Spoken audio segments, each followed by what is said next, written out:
नमस्कार, आप देख रहे हैं चाणक्य न्यूज और मैं हूं आपके साथ मानवी ठाकुर। आज की कुछ खास खबरें।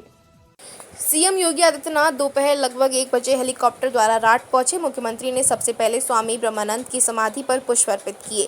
उसके बाद स्वामी ब्रह्मानंद महाविद्यालय मैदान में विशाल जनसभा को संबोधित करते हुए 636.82 करोड़ की 75 परियोजनाओं की सौगात दी। अंतर्राष्ट्रीय योग दिवस के मौके पर पहुंचे सीएम योगी आदित्यनाथ की सुरक्षा के कड़े इंतजाम किए गए थे। कार्यक्रम स्थल और हेलीपैड के आसपास सुरक्षा व्यवस्था पूरी तरीके से चाक चौबंद की गई थी। व्यवस्था के दृष्टिगत यातायात के रूट डाइवर्जन चार्ट पहले ही जारी कर दिया गया था। मेरे साथ यहां पर उपस्थित उत्तर प्रदेश सरकार में मंत्रिमंडल के मेरे सहयोगी जल शक्ति विभाग के राज्य मंत्री श्री रामकेश निषाद जी, राज्यसभा के माननीय सांसद श्री बाबूराम निषाद जी, जिला पंचायत के अध्यक्ष श्रीमती जयंती राजपूत जी, माननीय विधायक राट श्रीमती मनीषा अनुरागी जी, माननीय विधायक हमीरपुर डॉक्टर मनोज प्रजापति जी, भारतीय जनता पार्टी के प्रदेश उपाध्यक्ष जिला प्रभारी श्री देवेश कुमार कोरी जी, पूर्व सांसद श्री पुष्पेंद्र सिंह चंदेल जी, भारतीय जनता पार्टी की जिलाध्यक्ष श्रीमती शकुंतला निषाद जी, क्षेत्रीय महामंत्री संत विलास शिवहरे जी, ब्रिजकिशोर गुप्ता जी, आज के इस कार्यक्रम में उपस्थित भारतीय जनता पार्टी के सभी पदाधिकारीगण, भारी संख्या में हमीरपुर राट विधानसभा क्षेत्र से जुड़े हुए मेरे सभी उपस्थित बहन और भाइयों, आज मुझे हमीरपुर की इस पावन धरा पर, जिसे राजा हमीरदेव ने अपने शौर्य और पराक्रम के माध्यम से एक नई पहचान दी थी, जिसे देश की स्वाधीनता आंदोलन में पूज्य स्वामी ब्रह्मानंद जी ने एक पहचान दी थी, और जिस बुंदेलखंड के वीरों ने देश की आवश्यकता के लिए जब भी बलिदान देने की आवश्यकता पड़ी, ऐसी वीर भूमि हमीरपुर में मुझे आने का अवसर प्राप्त हुआ है। ऐसी पावन धरा को, जिसे मां यमुना और बेतवा के संगम पर बसने का सौभाग्य प्राप्त हुआ है, ऐसी पावन धरा को नमन करते हुए आप सभी का मैं अभिनंदन करता हूं। बहन और भाइयों, हमीरपुर में आए हैं तो आज 636 करोड़ रुपए की परियोजनाओं का उपहार भी हमीरपुर जनपद को प्राप्त हो रहा है। इसकी भी मैं आपको बधाई देता हूं। ये विकास की योजनाएं आज इसलिए मूर्त रूप ले पा रही हैं क्योंकि आपने अच्छे जनप्रतिनिधि भेजे हैं चुन करके, अच्छे विधायक गए हैं, अच्छी योजना को लेकर के आते हैं। याद करिए, आज से 9 वर्ष पहले बुंदेलखंड की प्रॉपर कनेक्टिविटी नहीं थी, सड़कें गड्ढों में तब्दील थी, माताएं और बहनें सिर में मिट्टी का घड़ा लेकर के पूरी जिंदगी उसी में गुजार देती थी, पानी ढोने में ही। ऐसा नहीं कि पानी कम रहा हो, यमुना जी और बेतवा जी का संगम जहां हो, वो जिनिया, वह जनपद पानी के लिए तरसता था, नौजवान पहचान के लिए तरसता था। माफिया हावी थे, बालू माफिया, भू माफिया, खनन माफिया, जनपद पर हावी होकर के गरीबों का शोषण करते थे। परिणाम था कि पूरे जनपद ही नहीं, पूरे प्रदेश और देश के अंदर लोग शक की निगाहों से देखते थे। बहनों और भाइयों, आज मुझे बताते हुए प्रसन्नता है, पिछले 12 वर्ष में प्रधानमंत्री मोदी जी के नेतृत्व में हमने बदलते हुए भारत को देखा है। बदलता हुआ भारत आज प्रातः काल आपने देखा होगा, दुनिया के लगभग 100 देश भारत की ऋषि परंपरा के प्राचीन विधा योग के साथ जुड़े थे। जब दुनिया के लाखों लोग योग की परंपरा के साथ जुड़ रहे थे, तो न केवल वर्तमान बल्कि हमारा अतीत भी गौरवान्वित हो रहा था और भविष्य भी अपने आने वाले समय के लिए प्रफुल्लित होता हुआ दिखाई दे रहा था। योग भारत की ऋषि परंपरा की देन है, भारत के योगियों की देन है, उन विभूतियों की देन है जिन्होंने योग की परंपरा के माध्यम से भारत की ज्ञान की विधा को वैश्विक मान्यता दिलाई थी। आधुनिक काल में प्रधानमंत्री मोदी जी ने योग की इस विधा को वैश्विक मान्यता दिलाई और आज हमने 12वें योग महोत्सव के साथ जुड़ करके अंतर्राष्ट्रीय स्तर पर एक बार फिर से भारत की पहचान को दुनिया के सामने प्रस्तुत किया है। कुंभ का आयोजन हजारों वर्षों से, मोदी जी ने कुंभ के आयोजन को भी मानवता के अमूर्त सांस्कृतिक धरोहर के रूप में मान्यता दी। भारत की परंपरा को अब दुनिया मान्यता दे रही है। अब पहचान का संकट नहीं है, ये पहचान का संकट इन्होंने पैदा किया था जो जातिवाद की राजनीति करते हैं। सत्ता में आते हैं तो अपने परिवार का पेट भरते हैं, उनको अपने परिवार के अलावा कुछ नहीं दिखता। लेकिन मोदी जी के लिए तो 140 करोड़ का भारत ही परिवार है और हमारे लिए 25 करोड़ का उत्तर प्रदेश ही परिवार है। इसलिए उन 25 करोड़ जनता जनार्दन के हित के लिए कार्य करना, उनके लिए योजनाएं बनाना, उसको प्रभावी ढंग से लागू करना, जब इस उद्देश्य के साथ कार्य होता है तो परिणाम आने में भी देर नहीं लगती। बहनों और भाइयों, आज उसी का परिणाम है। जब मैं पहली बार 2017 में मुख्यमंत्री बनने के बाद बुंदेलखंड आया था, मैंने कनेक्टिविटी के बारे में पूछा गया, लोगों ने कहा अच्छी नहीं है, तो मैंने उस समय बुंदेलखंड एक्सप्रेसवे की बात की थी। आज मुझे बताते हुए प्रसन्नता है, बुंदेलखंड के पास अपना एक्सप्रेसवे है।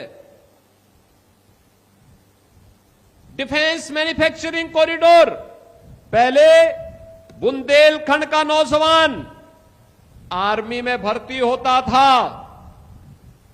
और जो उसके पास गोला और बारूद होता था वह दुनिया से मंगाया जाता था, आयात किया जाता था।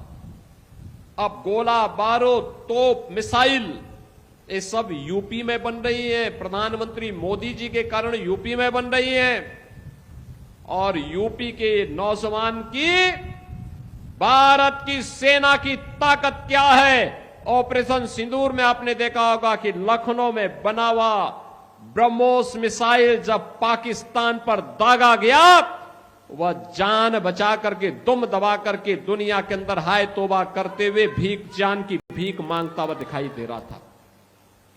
यह है नए भारत की ताकत। अब नया भारत पहचान के लिए मोहताज नहीं और नए भारत की तर्ज पर यूपी ने भी अपनी पहचान बनाई है। हर घर नल की योजना अब बहन और बेटियों को राहत दे रही है। अब उन्हें विश्वास है कि हर घर नल की योजना में जीवन नहीं कटेगा, बल्कि पानी उनके घर तक पहुंच रहा है और अब वह उसके अतिरिक्त कोई नया कार्य भी कर सकती हैं। महिला स्वयंसेवी समूह कहीं पर बलेनी मिल्क प्रोड्यूसर के रूप में, कहीं पर ड्रोन दीदी के रूप में, कहीं लखपति दीदी के रूप में, कहीं वीसी सखी के रूप में अपनी एक नई पहचान बना रही है। बहनों और भाइयों, अब पुलिस की भर्ती होती है तो बुंदेलखंड का नौजवान भी, हमीरपुर का, महोबा का, चित्रकूट का, बांदा का, झांसी, ललितपुर, जालौन, यहां के नौजवान भी अब उसमें भर्ती होते हैं। पहले नहीं होता था, पहले नहीं होने देते थे। कोई योजना बनती थी और सफाई को ध्यान में रख के बनती थी। हमीरपुर को नहीं, महोबा को नहीं, बांदा और चित्रकूट को नहीं। आज तो योजना आपके लिए बन रही है, सिंचाई की योजनाएं बन रही है, पेयजल की योजना बन रही है, कनेक्टिविटी की योजनाएं बन रही हैं। नए एयरक्राफ्ट आने के बाद जब चित्रकूट से ही वायु सेवा प्रारंभ हो जाएगी, बुंदेलखंड में बेहतरीन एयर कनेक्टिविटी भी दिखाई देगी। नई ट्रेन की सुविधाएं नए भारत में, वंदे भारत के रूप में, अमृत भारत के रूप में, नमो भारत के रूप में देखने को मिल रही है। और बहनों और भाइयों, राट के लिए हम ही लोगों ने बस स्टैंड स्वीकृत किया था। तेजी के साथ उस कार्य को आगे बढ़ाने के लिए मैं परिवहन विभाग से कहूंगा कि तेजी के साथ उसका निर्माण करो। मैंने तो यहां पे पूज्य स्वामी ब्रह्मानंद जी की स्मृति में मैंने महाविद्यालय प्रबंध समिति से कहा था कि भाई देखो, हमें जो प्रस्ताव दे देगा मैं वहां विश्वविद्यालय बना दूंगा। देखो, शाहजहांपुर ने अपना विश्वविद्यालय का प्रस्ताव दिया। मैंने शाहजहांपुर में स्वामी सुखदेवानंद राज्य विश्वविद्यालय का निर्माण कर दिया। इस सत्र में वहां प्रवेश प्रारंभ हो गए हैं। भदोई ने प्रस्ताव दिया भवन और पूरी प्रॉपर्टी के साथ। इस सत्र में भदोई में काशी नरेश विश्वविद्यालय का शुभारंभ हो गया। लेकिन गलती यहां पे हमारी नहीं है, अभी तक मेरे पास स्वामी ब्रह्मानंद महाविद्यालय प्रबंध समिति का प्रस्ताव नहीं आया है। विश्वविद्यालय बड़ा होना चाहिए, विराट सोच के साथ, जिसमें अन्य जनपदों के महाविद्यालय भी संबद्धता ले सके, हजारों नौजवानों को हम आधुनिक शिक्षा दे सके, तकनीकी शिक्षा दे सके और भविष्य के ध्यान में रखने के लिए, ध्यान में रखते हुए हम फ्यूचरिस्टिक टेक्नोलॉजी को ला करके यहां के नौजवानों के माध्यम से डिफेंस मैन्युफैक्चरिंग कॉरिडोर के लिए, यहां के नौजवानों के लिए उनकी स्किलिंग के बड़े सेंटर को आगे बढ़ा सके। बहनों और भाइयों, मैं तो आज भी कहता हूं, प्रस्ताव जो भी देगा हम वहां विश्वविद्यालय बना देंगे, कोई समस्या नहीं। राज्य सरकार सहयोग करने को तैयार है। लेकिन याद रखना, विश्वविद्यालय एक विराट सोच का प्रतीक होता है। उस विराट सोच के अनुसार प्रस्ताव देंगे, तत्काल कार्रवाई होगी, उसके एक्ट बनाने पड़ते हैं, प्रक्रिया में समय लगता है। और जितना समयबद्ध तरीके से आप आगे बढ़ाएंगे, हम उन चीजों को उतनी तेजी के साथ जमीनी धरातल पर उतारने का काम भी कर देंगे। हां, मेरा मानना है हमीरपुर में मेडिकल कॉलेज का भी निर्माण होना चाहिए। हमीरपुर के नौजवानों को मेडिकल की पढ़ाई करने का अधिकार होना चाहिए।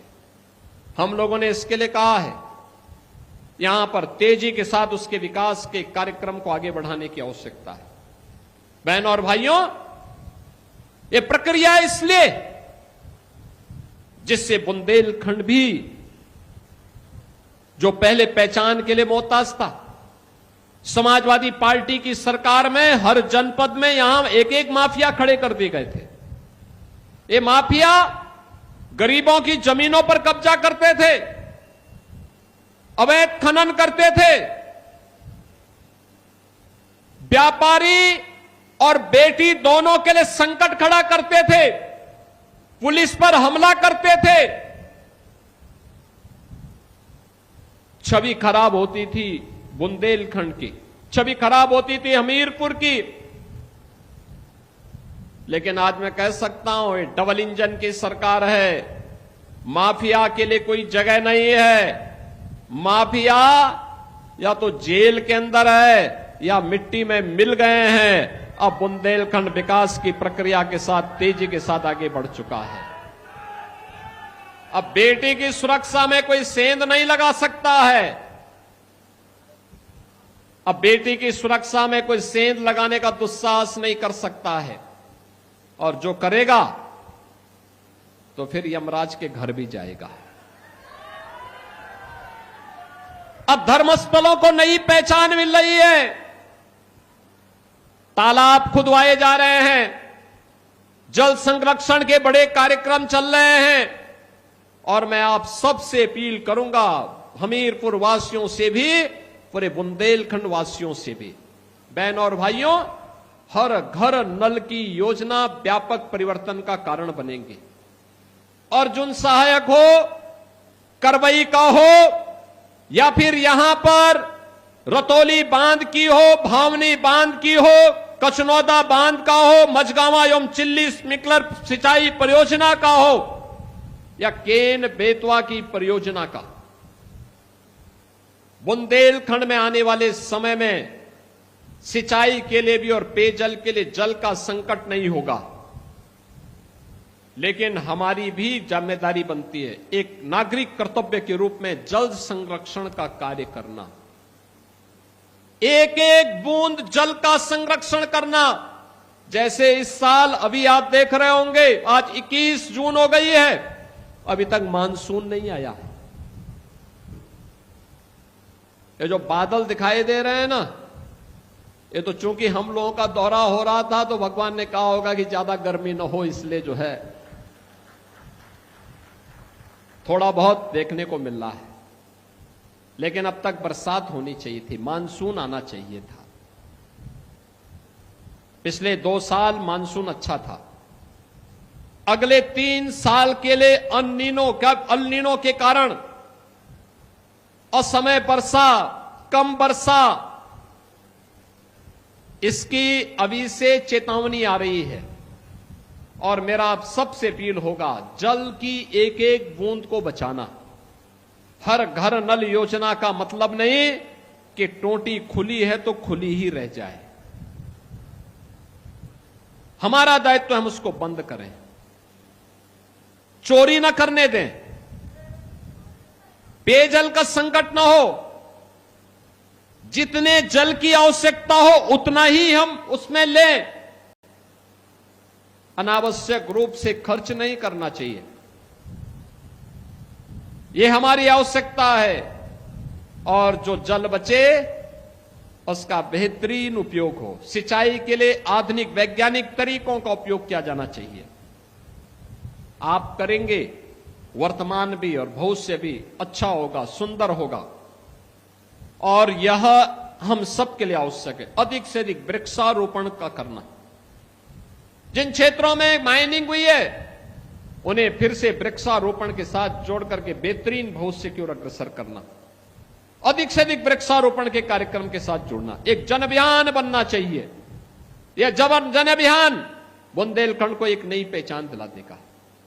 बहनों और भाइयों, उस अभियान के साथ जोड़ने के लिए पिछली सरकारों ने आपका जो शोषण किया था, पहचान का संकट खड़ा किया था, आज डबल इंजन सरकार में मोदी जी के नेतृत्व में हम सब उससे उबर चुके हैं। अब बुंदेलखंड देश की आवश्यकताओं की पूर्ति कर रहा है। याद करिए, भारत के सबसे बड़े औद्योगिक सिटी के रूप में बीडा का निर्माण भी हम इसी बुंदेलखंड में कर रहे हैं, बुंदेलखंड के झांसी के पास। यहां पर अभी से प्रस्ताव आने प्रारंभ हो गए हैं। बुंदेलखंड के नौजवानों को नौकरी के लिए कहीं प्लान नहीं करना पड़ेगा। और यद्यपि पिछले 9 वर्ष के अंदर तमाम कंपनियां यहां पर आई, हिंदुस्तान यूनिलीवर आया, जेके सीमेंट, रिमझिम इस्पात, एनटीपीसी सोलर प्लांट, गेल इंडिया का फ्लोटिंग सोलर जैसे तमाम परियोजनाएं ये हमीरपुर के लिए और बुंदेलखंड के लिए स्वीकृत हुई है। नए उद्योग आए हैं। उन औद्योगिक संभावनाओं को और मजबूती के साथ आगे बढ़ाने के लिए हम सबको मिलकर के कार्य करना है। और आज इसीलिए मैं आप सबके पास आया हूं आपसे कहने के लिए, हम सब मिलकर के इस अभियान का हिस्सा बने, स्वच्छता को ध्यान में रखें, हर घर नल योजना से एक एक बूंद जल को बचाना भी है, बरसात के एक एक बूंद जल को बचाना भी है। खेती बाड़ी के लिए हमारे पास भले ही जल हो, लेकिन हम आधुनिक वैज्ञानिक तरीके से कम सिंचाई में बेहतरीन उत्पादन के वैज्ञानिक गुण को अपने खेती में अपनाने का काम करेंगे तो अच्छी खेती होगी। कम उत्पादन, कम लागत में अच्छा उत्पादन करने का कार्य हम उसके माध्यम से करेंगे, और जब भी हम करेंगे उसका परिणाम आएगा। बहनों और भाइयों, आज मुझे बताते हुए प्रसन्नता है कि अब हमारा उत्तर प्रदेश पहचान के लिए मोहताज नहीं, अब मोहताज वे हैं जिन्होंने उत्तर प्रदेश को बीमारू बनाया था, जिन्होंने उत्तर प्रदेश के सामने पहचान का संकट खड़ा किया था। आज पहचान का संकट उन सब के सामने खड़ा हो गया है। अब जनता उनको दुत्कारती है, भगाती है। अब जनता उनको कोई मोल नहीं देना चाहती है, और इसीलिए मैं आप सबसे कहने के लिए आया हूं, आपने एक वोट दिया हमीरपुर और राट कमल के चुनाव चिन्ह पर, आपने भारतीय जनता पार्टी को विजयी बनाया। बदले में विकास मिल रहा है, सुरक्षा मिल रही है, एक्सप्रेसवे मिल रहे हैं, हर घर नल की योजना मिल रही है, लखपति दीदी, ड्रोन दीदी और मिल्क प्रोड्यूसर के रूप में नए नए अभिनव प्रयास हो रहे हैं, नवाचार हो रहे हैं। हिंदुस्तान यूनिलीवर आ रहा है, जेके सीमेंट आ रहा है, और अब तो यहां पे गेल इंडिया का यहां पे फ्लोटिंग सोलर का प्लांट लग रहा है। नए नए विकास की योजनाएं आ रही हैं। इन सभी विकास की योजनाओं को जोड़ने की आवश्यकता है, इस पहचान के साथ अपने को जोड़ने की आवश्यकता है। वैसे ही जैसे आपके एक वोट ने तकदीर बदल दी उत्तर प्रदेश की। कुंभ कैसे होता है? कुंभ का भव्य आयोजन, करोड़ों लोग देश और दुनिया का आया। अयोध्या में राम मंदिर का निर्माण हो गया, जिस राम मंदिर के लिए कांग्रेस कहती थी कि राम हुए ही नहीं, कृष्ण हुए ही नहीं, जो समाजवादी पार्टी जय श्री राम बोलने पर लाठी और गोली चलाती थी, श्री कृष्ण जन्मोत्सव के आयोजन पर रोक लगाती थी, कावड़ यात्रियों पे रोक, कावड़ यात्रा पे रोक लगाती थी, लेकिन मुहर्रम और ईद के आयोजनों को सरेआम सड़कों पर उदंडता करने के लिए प्रोत्साहित करती थी। आज आप देख रहे होंगे अयोध्या में भगवान राम का भव्य मंदिर का निर्माण हो गया, लाखों श्रद्धालु प्रतिदिन आ रहे हैं। काशी में काशी विश्वनाथ धाम का भव्य परिसर बन गया है, मां विंध्यवासिनी का धाम आप देखिए। और हर विधायक जिस भी आस्था के केंद्र को प्रस्ताव देता है, उसका पर्यटन में सुंदरीकरण की योजना हमारी सरकार बना करके उसको लागू करती है। अब पैसा आस्था के केंद्रों को जा रहा है, अब जनता जनार्दन के द्वारा दिया गया पैसा कब्रिस्तान की बाउंड्री वॉल पे खर्च नहीं होता है। यही अंतर है।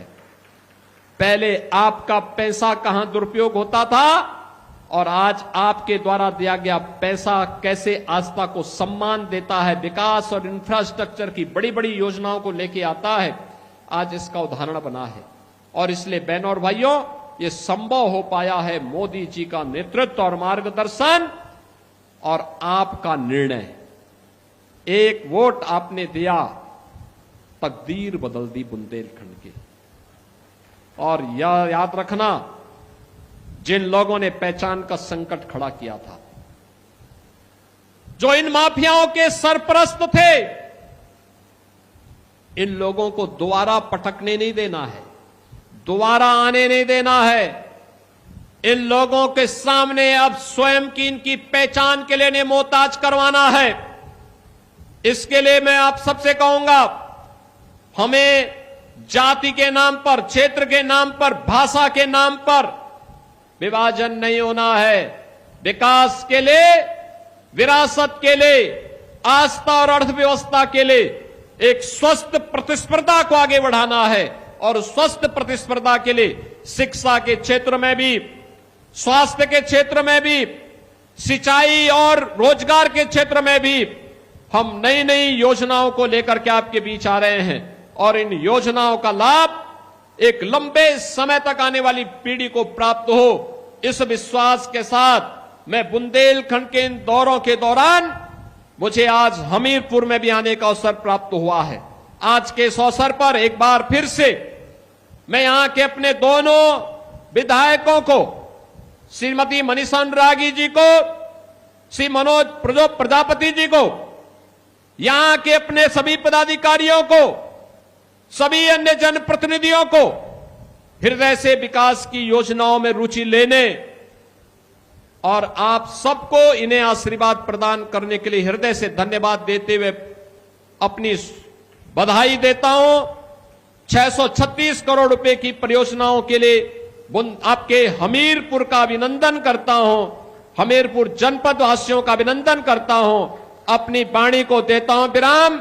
जय जय श्री राम, जय जय श्री राम। बहुत बहुत धन्यवाद। एक बार जोरदार तालियों के साथ अभिनंदन, वंदन, स्वागत परम आदरणीय श्रद्धेय यशस्वी माननीय मुख्यमंत्री जी के इस मार्गदर्शक स्वरूप प्रेरणा स्रोत संबोधन से हमारा जनपद हमीरपुर आपका आभार प्रकट करता है और यही उम्मीद करता है, विश्वास करता है कि आपका ये प्यार भरा साथ हमारे जनपद हमीरपुर के निवासियों को इसी तरह से भविष्य में प्राप्त होता रहे और उनका हौसला बढ़ता रहे। नया हमीरपुर नए कदम की ओर, नए जीत की ओर और नए विकास की ओर एक बार फिर हमीरपुर वासियों की तरफ से दिल की गहराइयों से आभार प्रकट करते हुए परम आदरणीय श्रद्धेय यशस्वी माननीय मुख्यमंत्री जी का कि अपने बहुमूल्य पलों में से कुछ लम्हे, कुछ पल निकालकर हम